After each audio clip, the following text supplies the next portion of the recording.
बातमीचा अर्थ आहे भरोसा आणि तुमच्या भरोसा आहे आमची जिम्मेदारी।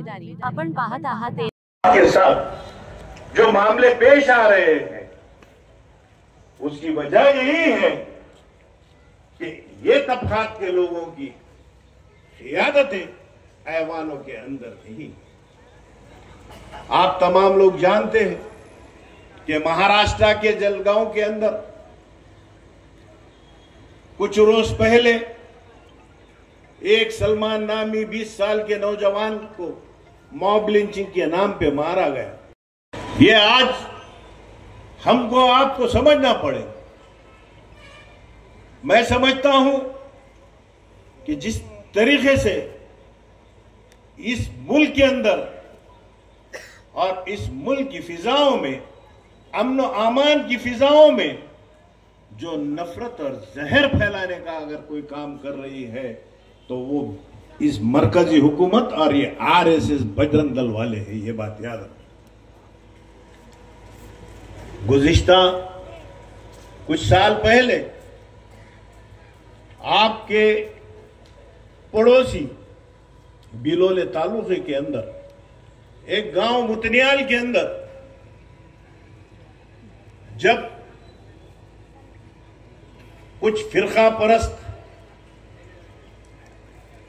और ये आरएसएस बजरंग दल की ये नामर्दों की झुंड जब इन्होंने वहां पर फसाद किया तो सबसे पहले उस मुतनियाल में पहुंचने वाले शख्स का नाम सैयद मोइन और जाकिर रहा। ये बात आप समझिए। अब इंतखाबात का दौर है, इंतखाबात होने वाले हैं, मगर बताइए कि पिछले 4-5 साल से मैं समझता हूं यहां के जो मुस्लिम अपने आप को बड़े बड़े लीडर नगर सेवक बोलते हैं, जैसे ही चुन के आते तो स्विच ऑफ हो जाता है, जब इलेक्शन आते हैं तो स्विच ऑन करके बाहर निकल जाते। ऐसे कायद और ऐसी क़यादत आपको चाहिए क्या?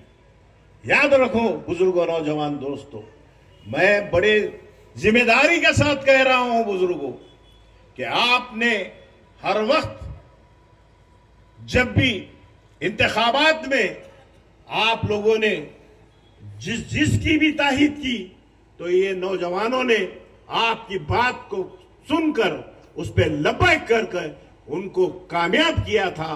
मगर आज वही सियासी लीडर आपके हमारे दर्द को नहीं समझ सकते, हमारे और आपके मसाइलों को हल नहीं कर सकते। क्या मैं पूछना चाहता हूं देगलूर वालों, एक मामूली सी चिंदी चोर केस के अंदर जो 20-20, 25-25 साल से चुन के आते एक नगर सेवक, उनको कितने दिन फरार रहना पड़ा क्या आप नहीं जानते? इसकी वजह यह है कि आपकी क़यादत मजबूत नहीं है, आपका लीडर मजबूत नहीं है। आपको यहां पर जाकिर और मजलिस इत्तेहादुल मुस्लिमीन को आपको मजबूत करना पड़ेगा। क्यों?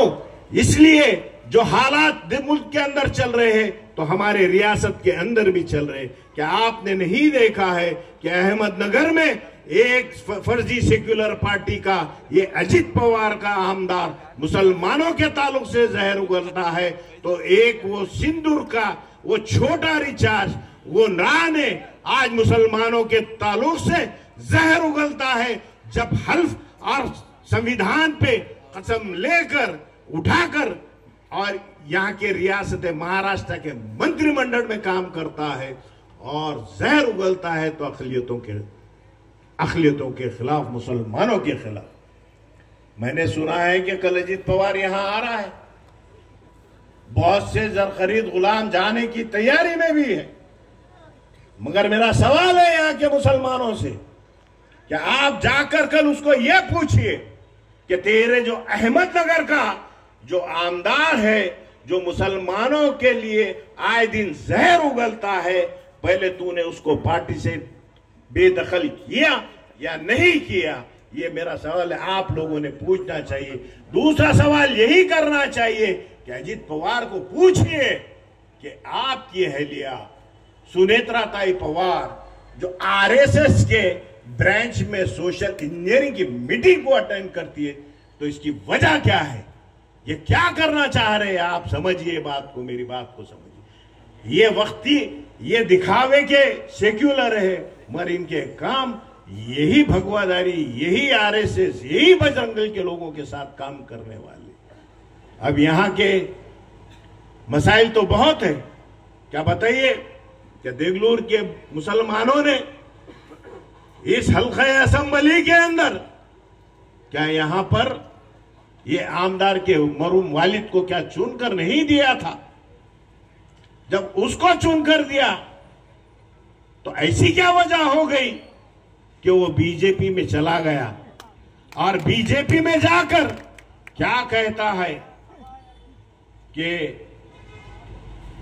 दरगाह की 400 एकड़ जमीन ताबे में लेना चाहिए, वक्फ की जमीन हुकूमत ने ताबे में लेना चाहिए। ये बात को अब तो आप समझिए कि क्या हो रहा है, हमारे जिले के अंदर क्या हो रहा है, और हम जिसको वोट दे रहे हैं वो क्या कह रहा है। अरे मैं यहां पर मजलिस इत्तेहादुल मुस्लिमीन के जिम्मेदारों के मौजूदगी में वो आमदार को कहना चाहूंगा, अरे बेटा वक्फ बोर्ड की जमीन 400 एकड़ की तू बात कर रहा है ना, जरा रोड पे आके बता दे, तेरे को मजलिस बता देंगे कि क्या कर सकती है। हमको धमकी देने की कोशिश मत कर। अगर यहां मजलिस के अगर जिम्मेदारों को धमकी देने की कोशिश करेगा तो याद रख, तेरे को बम्बई नांदेड़ से जाना पड़ता, और नांदेड़ में हम बैठे वाले हैं बेटा, हमारे रास्ते से गुजरना पड़ता। अगर मैं पुलिस प्रशासन महकूमे से भी कहना चाहूंगा, अगर किसी के अंडर प्रेशर में ये जो कल आ रहा अजीत पवार, ये दादा वादा, ये उनका दादा होगा। हम अच्छे अच्छों के दादा है और अच्छे अच्छों के परदादा है। अगर इसके उसके प्रेशर में आकर मजलिस के जिम्मेदारों पे अगर झूठे केसेस करेंगे तो याद रखो, तुम्हारा मुकाबला बैरिस्टर असदुद्दीन ओवैसी के कार्यकर्ताओं से।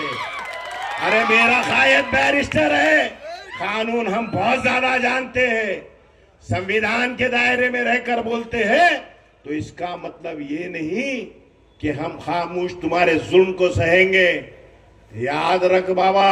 और आमदार जितेश, तू तब भी बहुत छोटा बच्चा था और ज्यादा परेशान मत हो। और अगर मुसलमानों के खिलाफ और वक्त की मसाजिद की जमीनों के अगर खिलाफ अगर तू अगर जहर उगलेगा तो याद रख, पूरा हिंदुस्तान जानता है कि सबसे ज्यादा तेज तरार अगर किसी की चलती है तो मजलिस इत्तेहादुल मुस्लिमीन वालों की चलती है।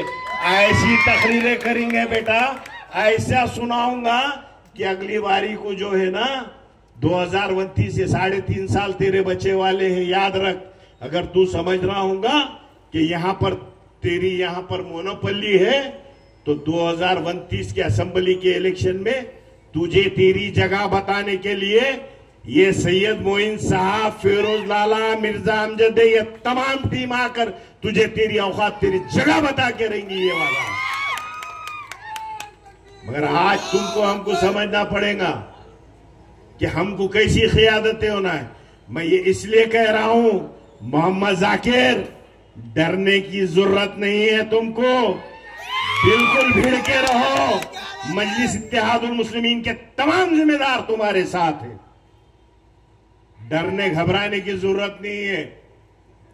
जाकिर और उनकी तमाम टीम, मजलिस की टीम के साथ, मकामी टीम के साथ पूरे मजलिस के जिम्मेदार पूरी ताकत से खड़े वाले हैं, डरने और घबराने की जरूरत नहीं। मगर आज याद रखो अजीज साथियों कि अब वोट तो हमारा ही रहेगा मगर झंडा भी हमारा ही रहेगा। अगर हम और आप मिलकर अगर हमारी क़ियादतों को मजबूत करेंगे तो मैं वादा करता हूं, अगर आप मजलिस इत्तेहादुल मुस्लिमीन के यहां पर लीडर को अगर कायम करेंगे या उसको कामयाब करेंगे तो मैं ये वादा करता हूं कि ये नौजवान, ये जो मजलिस के जो चुन के आएंगे कॉरपोरेटर, तो वादा रहा कि 24 घंटे में से 16 घंटे आपकी खिदमत में रहेंगे। अगर ये खिदमत नहीं करेंगे तो मजलिस इत्तेहादुल मुस्लिमीन हम लोग बैठे हैं, इनसे इनका हिसाब लेने की ताकत भी हम लोग रखते हैं। अवाम की खिदमत करना ये मजलिस इत्तेहादुल मुस्लिमीन का पहला फरीजा है।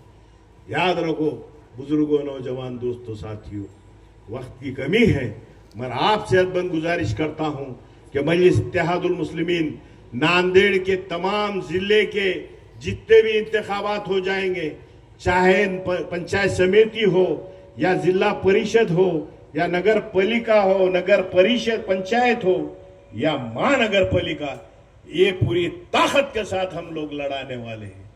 मगर आपसे अदबन गुजारिश करता हूं कि अब तो समझिए जो वतन अजीज के जो सूरत हाल हो रहे हैं, इसकी वजह क्या है।